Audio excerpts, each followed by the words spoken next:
El 11 de abril de 1880, el legendario general del ejército estadounidense, William T. Sherman, se puso delante de 10.000 graduados de la Academia Militar de Michigan y pronunció estas breves palabras: «La guerra es el infierno». Rara vez se ha resumido de manera tan breve un tema tan complejo. La muerte y la destrucción, las balas que vuelan y los proyectiles que estallan, los gritos de los moribundos y el silencio de los muertos. Es la única manera de describirlo. En el poema épico del siglo XIV, La Divina Comedia, Dante Alighieri imaginó el inframundo como un vasto pozo formado por 9 anillos concéntricos. En esta espiral de condenación se ordenaba los castigos de menos graves a más por círculos. Si tomamos la espiral de condenación de Dante como nuestro modelo, entonces la batalla de la isla de Ramree pertenece al 9º y más terrible círculo, a veces llamado la masacre de Ramree. Pronto entenderán por qué. Esta batalla fue un enfrentamiento relativamente pequeño que tuvo lugar hacia el final de la campaña de Birmania en el último año de la Segunda Guerra Mundial. En total, menos de 1000 soldados perdieron la vida, pero no fue el volumen de muertes lo que hizo que esta batalla en particular fuera tan aterradora. Fue la causa por la que los soldados no fueron asesinados por balas, bombas y bayonetas. Esta es la espeluznante historia de la masacre de los cocodrilos de Ramree, el ataque animal más mortífero registrado en la historia. Quédate hasta el final, porque antes del estallido de la Segunda Guerra Mundial, Birmania, ahora conocida oficialmente como Myanmar, formaba parte del Imperio Británico. Sin embargo, fueron expulsados por los japoneses en el 1942, al comienzo de la campaña de Birmania. El primer paso para la reconquista británica sería retomar la capital, Rangún, como parte de la Operación Drácula. Pero para ello, los aliados necesitarían un lugar para basar su apoyo aéreo vital.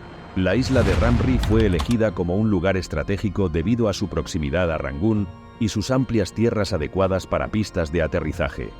El asalto inicial, llamado Operación Matador, comenzó el 14 de enero de 1945 con un desembarco en las playas del norte de Ramree.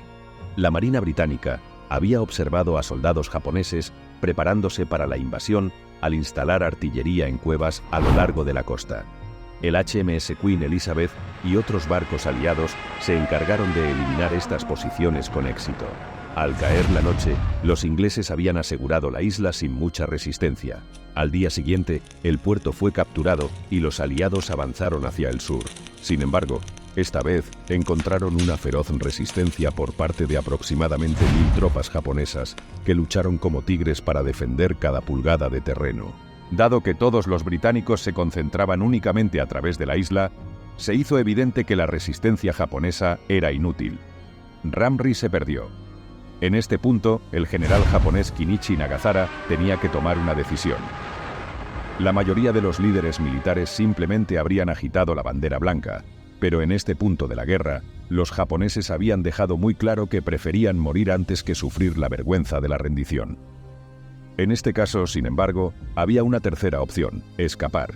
Si Nagasawa y sus hombres eran de alguna manera capaces de llegar a la parte continental, serían capaces de reunirse con las fuerzas restantes del ejército japonés. Solo había un pequeño problema con este plan. Entre el general y la parte continental había un vasto pantano de manglares, un laberinto casi impenetrable de árboles cubierto de lodo espeso, rezuma o aguas altas, dependiendo de la marea. Aquí viene lo interesante. Este laberinto infernal estaba infestado de enfermedades tropicales llevadas por mosquitos venenosos, escorpiones y arañas, y lo peor de todo, los cocodrilos de agua salada abundantes. En general, no sonaba muy bien, pero en el lado positivo, el pantano era tan espeso que las tropas japonesas serían casi invisibles, tanto desde el suelo como desde el aire, y era tan peligroso que los aliados seguramente no se atreverían a seguirlos por el interior. A principios de febrero, los japoneses abandonaron sus posiciones fortificadas en la isla y se aventuraron en el pantano. La mayoría nunca llegaría a su destino hacia la parte continental, donde podrían unirse las fuerzas restantes del ejército japonés. Los cocodrilos de agua salada son cazadores de emboscada que esperan inmóviles durante horas y horas, y a pesar de su tamaño, pueden hacerse prácticamente invisibles en tan solo unos pocos pies de agua. Si algo de aspecto apetitoso se acerca demasiado, pasan a la acción, aferrándose a su presa con una mordida letal, desgarrando lo que sea que tengan en la boca hasta hacerlo pedazos sangrientos.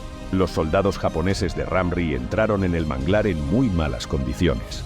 Habían estado luchando sin parar durante varias semanas y muchos estaban enfermos o heridos. Nunca fueron conscientes del monstruo que les acechaba: los cocodrilos.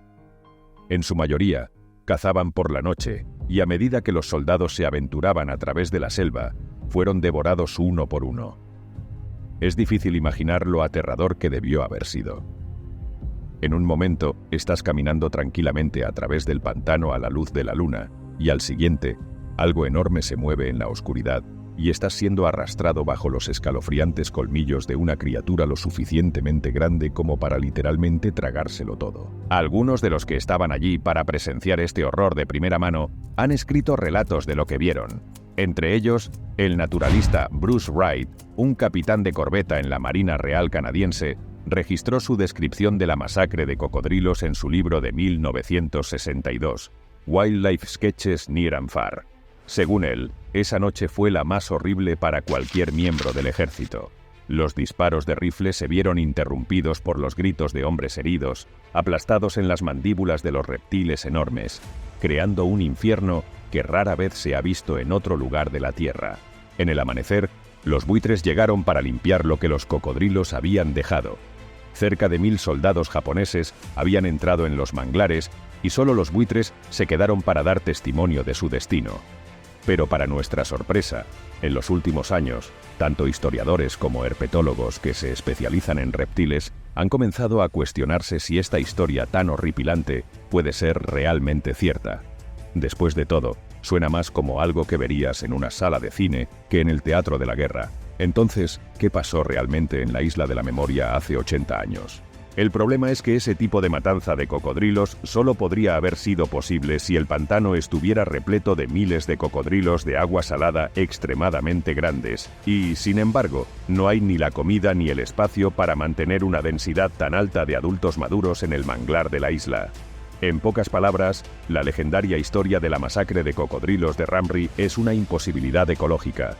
En 2001, el patólogo y escéptico de la masacre de Ramri, Stephen Platt, hizo un descubrimiento interesante sobre el relato de Wright. En el libro, casi todas las anécdotas de vida silvestre en las que Wright aparece están escritas desde su perspectiva, pero la escalofriante historia de la masacre de cocodrilos está escrita en tercera persona. Resulta que hay una razón importante para esto. Wright no estuvo realmente presente cuando supuestamente ocurrió la masacre. Su versión de los hechos se basa en conversaciones que tuvo con aquellos que estuvieron presentes, y es posible que haya embellecido algunos detalles en el camino. Pero hay algo más interesante en el relato de Wright. Nunca afirmó explícitamente que todos los soldados fueron asesinados por cocodrilos, solo que 1 millar entró y solo 20 salieron con vida. Como ya hemos mencionado, había muchos otros peligros esperando a los japoneses entre los manglares, como enfermedades tropicales y una variedad de insectos venenosos. Las condiciones también eran extremas, con lodo pegajoso que agotaba la fuerza de los soldados, escasez de alimentos y agua salobre no apta para beber. Además, los soldados aliados patrullaban los pantanos y estaban dispuestos a disparar a cualquiera que encontraran. Considerando todos estos factores, resulta difícil asumir que los 900 soldados fueron asesinados por enormes cocodrilos feroces.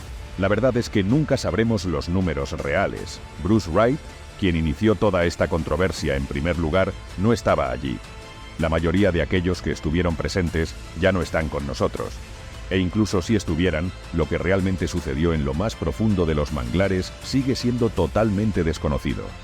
Aquellos que estaban afuera no podían ver lo que pasaba adentro, y aquellos que estaban allí se llevaron sus secretos a la tumba.